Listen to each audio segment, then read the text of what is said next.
Wow. Ồ, đây này ngư này, đây là tối tới tầm 4,5 á, cao thử 1, 2, 3, 4, 6 bên máy gần 7 mét á. Ôi tán này phải gom lại hết nha này, tán nó gom lại. Thằng này đo giang tay cho không, đây là đo giang tay cho không có đo thước đâu gì đâu á. Lui ra tiếp đi.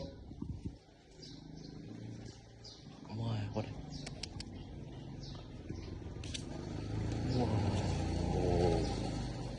Ủa này thân này, góc này, đây bơm góc cái tiền, cái tàu, cái này, tụi mình rung ạ, bên đây này, này. Wow, đầy tháng này, wow,